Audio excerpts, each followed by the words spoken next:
What's up everybody, Kevin from Epic Gardening. This is a how-to on growing Arugula microgreens.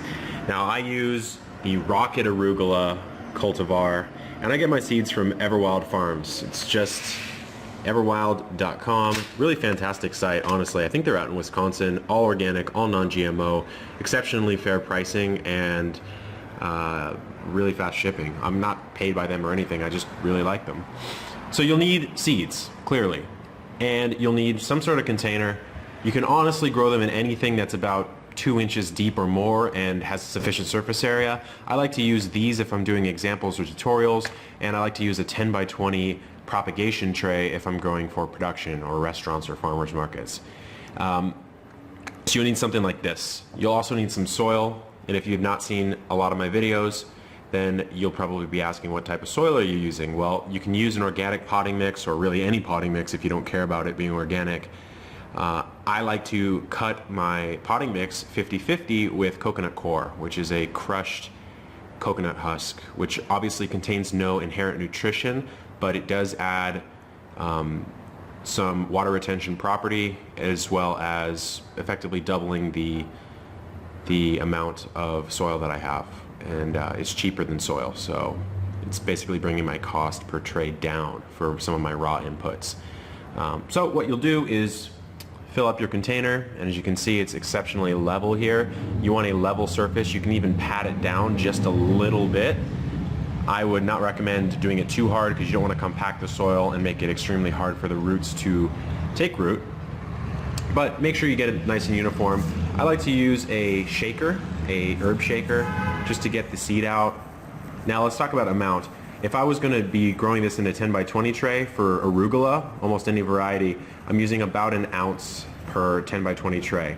And in my experience, that'll produce anywhere from 9 to 12 ounces of final product, depending on how long you let them grow. So you can get them to the true micro stage, or you can sort of have them tread the line between baby green and microgreen, which will obviously increase the yield. So as you can see, I'm just shaking this out, making sure that it's a nice even distribution, and you can see the value of flattening the soil, because now if we look at it overhead, pretty even distribution there, which means that we're not going to have any clumps of seed that will germinate all in one area, and they'll create like effectively a nanoclimate where there's a ton of little mold bits that can start to develop in there. So the final step before we go ahead and cover this up is to spray it with a little bit of water and get it started.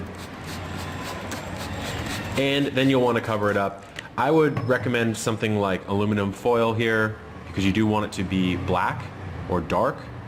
If I was going to do this in a 10 by 20 tray, I'd be doing something like just flipping another 10 by 20 on top. But I'm not doing that, obviously, because I'm growing in this container, so I'm going to need to find something else, and that's probably going to be aluminum foil. So stay tuned for the rest of the Arugula microgreen grow. And we're back. Day 2 of Arugula. Quick germinating seed, just like our curled cress, if you've seen that video. Maybe doesn't grow as fast, but pretty darn good and uniform. So you can see not only is the level pretty uniform here, but the distribution is pretty uniform as well, that's the whole reason why I stressed making sure that your soil is level and making sure that you spread the seeds out evenly. So these are a bit yellow right now, which is fine. They haven't been exposed to light, so there hasn't been any time for the plant to produce chlorophyll, which would create the green look. So what we're going to be doing, actually, this is kind of cool because it's a clear container. You can see the roots coming down. So you can see the roots have already penetrated almost half of the soil. And this is uncharacteristic for me. I usually would grow them in something that's about this deep, so the roots would already be at the bottom. There's going to be a little bit more room for these roots to spread, so I'm interested to see how that affects the overall production, because the density is the same, but the depth is much deeper, basically double the depth. So we'll see if that causes them to divert more energy towards sending out stronger root systems in preparation for larger growth, or if it just creates a higher yield up top, which is what we actually care about. So what I'll be doing is just putting this out in the sun. You can also do it under some lights, and just making sure that it's well watered. So we'll come back in 3 or 4 more days and see where we're at. Alright, this is day 4 of the arugula. and it's growing really nicely, filling in quite nice. This is why you want that even distribution that I was talking about. And we can see maybe a little bit less than an inch worth of growth. Just going to make sure I keep this guy watered, and we'll check back in probably in 3-ish days or so. We'll see where it's at. I'd like to harvest it around then.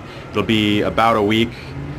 You can go longer, especially with this depth of soil, and get a bit more, because you can either harvest it at this stage where you're basically just looking at the seed leaves, or you can let the first true leaves develop and get it at more of a middle stage between microgreen and baby green status. So we'll check back in a couple days and see how it's going. But overall, pretty good. Back on day 6 of arugula, and I'm going to early harvest this. Typically I'd grow it to about 10 or 11 days, but it's looking pretty good, and I just wanted to get a head start on showing you guys a good way to harvest these that minimizes the need for you to wash. So if you have no mold problems, and if you've grown correctly, you shouldn't. And what I mean by correctly is use good seed. Make sure that you get proper ventilation. If that means a fan, then you definitely need to use a fan. And make sure that the humidity level is not too high, so there's not a lot of like latent moisture in the air, which is a breeding ground. And also make sure that the temp isn't too high. So high temp, high moisture equals mold most of the time, especially with low airflow. So if you don't have that and you harvest correctly, you typically will not need to wash the greens, which saves you a ton of time, and it saves the shelf life, or it prolongs the shelf life considerably, probably by at least another 3, 4, maybe even 5 days. So in a tray there's a different method, but I'll show you. I like to use a tiny little knife like this. It's a Victorinox paring knife, extremely sharp. I sharpen it every use as well, just because I want to slice straight through and just have the absolute most easy cut possible. So if I was doing a tray, what I would do is I would bunch up like this and slice right by the root mass right there. And oftentimes what I'll do is I'll sort of bend it all to one side and cut at a downward angle slightly and just chop off little bunches. It's hard to see, but I'll see if I can do a forward view. I would do like this and then come in like that and just chop it like that. With this, I don't really need to, because it's so small I can just pick it up. So in a perfect world, you're harvesting just sort of like this, you know? So what I'll do is I'll brush the top a bit, make sure I get any excess seed off of there, kind of dump the garbage out, and then just go straight down with the knife, come straight through like this. And this is why you need an exceptionally sharp knife. You come straight down through,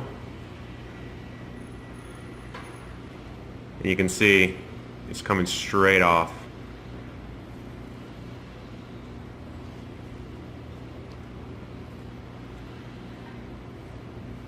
Almost done.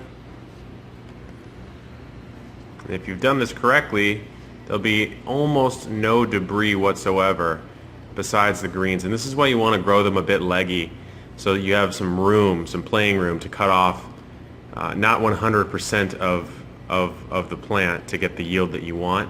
So you can see I left maybe sometimes even up to a ½ inch of root or of stem on there. And there's it's not a perfect cut, but pretty darn close.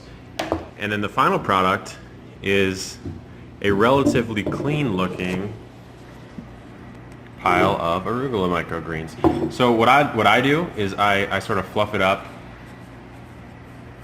and this gets all the excess seed shells and bits of dirt out of there.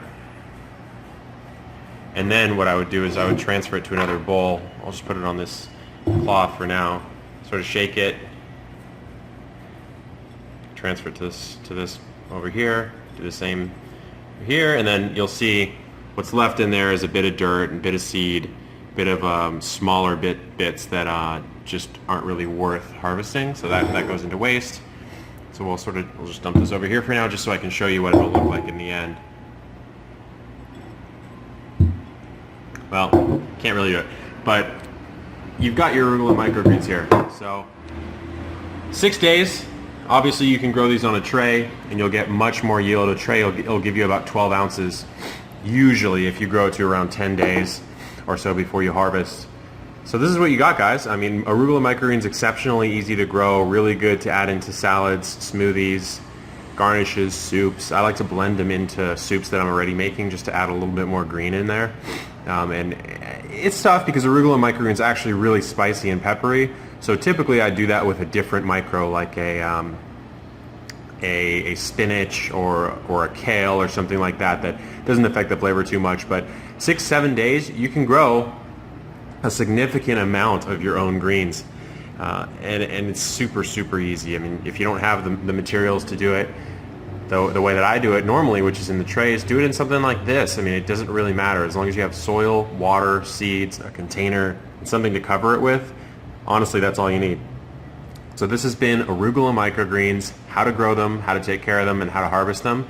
If you guys like this stuff, please hit the subscribe button and go ahead and give the video a like. If it's not your thing, then don't do that. Hit the dislike if you want, or leave a comment and let me know what you think could be better about the video. But if you want to see more of this stuff, definitely hit the subscribe button and let me know what you want to see in the comments, because I make all these videos based on what you guys care about and what you guys have questions about. So for now, this has been Kevin from Epic Gardening. Get those arugula microgreens going and keep gardening, guys. See ya.